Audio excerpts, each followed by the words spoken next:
Fevereiro, assim que eu recebi a notícia da manchete que chocou todo o Brasil, de que um homem de 35 anos foi considerado um marido de uma criança de 12 anos. Eu expus isso, tomou uma proporção de nível nacional e imediatamente já conversei com o Matheus para poder a gente ter essa reunião, para realmente ver as providências que podem ser feitas.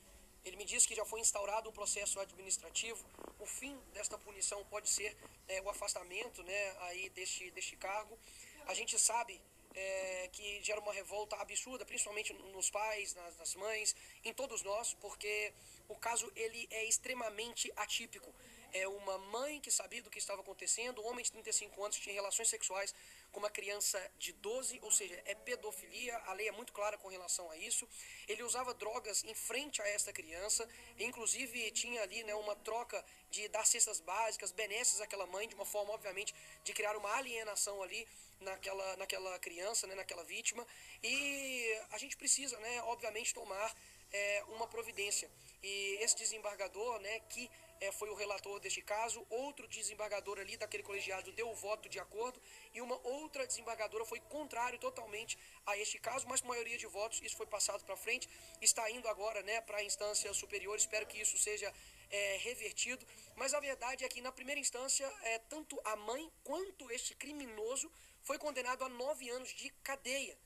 Então, o que aconteceu, né, para esse desembargador dar essa decisão tão diferente, esdrúxula, juridicamente falando? E aqui eu não estou como um representante legislativo para poder afrontar decisões judiciais, mas eu tenho plena convicção de que dentro, né, do direito há diversas divergências e teses jurídicas, mas essa não se encaixa em nenhuma.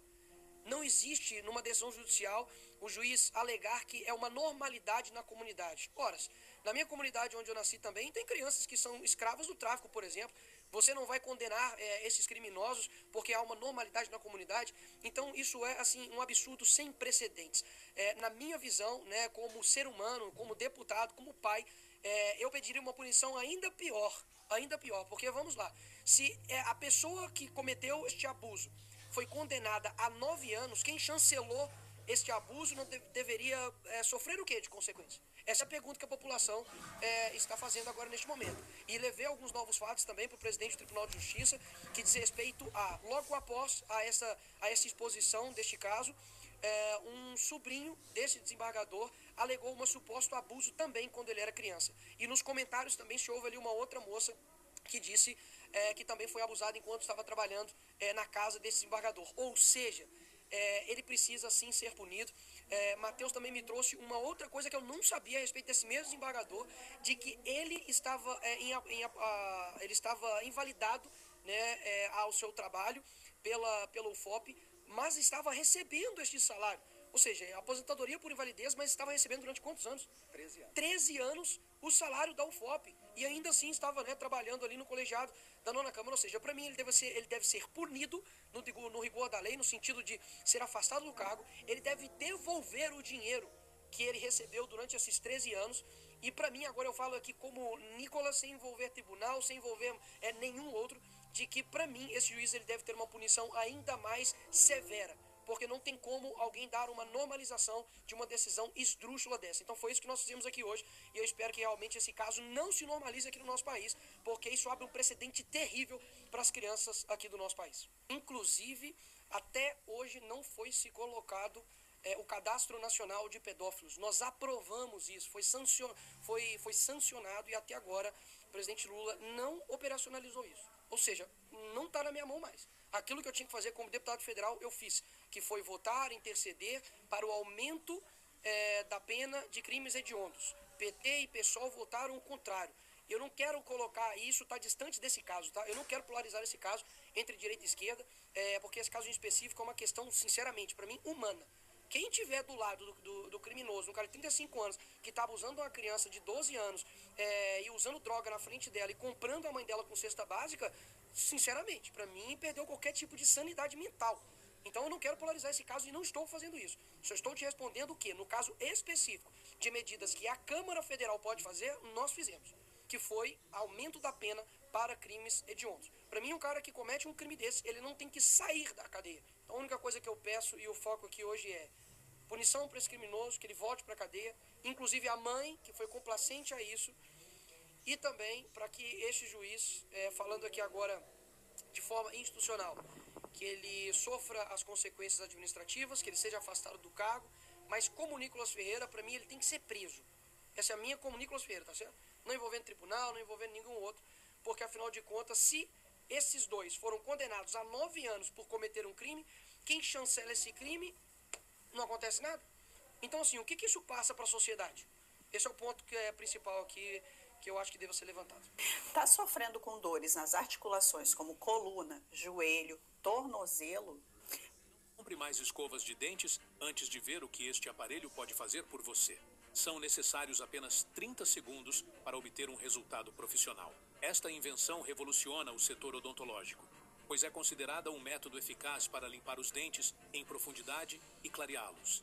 Foi inventada por John Moore, um dentista renomado, mas frustrado, cujo pai desenvolveu um grave acúmulo de placa bacteriana e teve que se submeter a uma cirurgia dolorosa.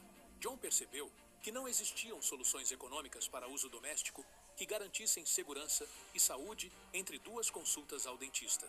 As únicas opções disponíveis eram os limpadores comerciais, mas eram muito caros e volumosos para serem usados em casa. John então colaborou com um engenheiro odontológico para resolver esse problema e simplificar a vida de todos. Após mais de 2 anos e 10 meses de pesquisa, desenvolvimento e testes, o U-Dental Pro foi criado. Este aparelho limpa os dentes em 30 segundos sem qualquer esforço. John mostrou o produto aos seus colegas, que ficaram muito impressionados, mas preferiram esperar que fossem realizados estudos cientificamente comprovados antes de o recomendar aos seus pacientes. 5 meses depois, obtiveram as provas que esperavam. Vários estudos confirmaram que o U-Dental Pro elimina 2 vezes mais placa bacteriana do que as escovas de dentes elétricas ou manuais. O U-Dental Pro funciona graças a uma ponta. Muita gente aqui já passou dos 40 e isso vira rotina, né?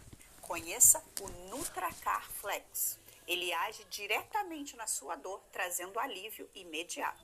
Além de ser um grande parceiro no alívio dos sintomas da artrite, artrose e osteoporose.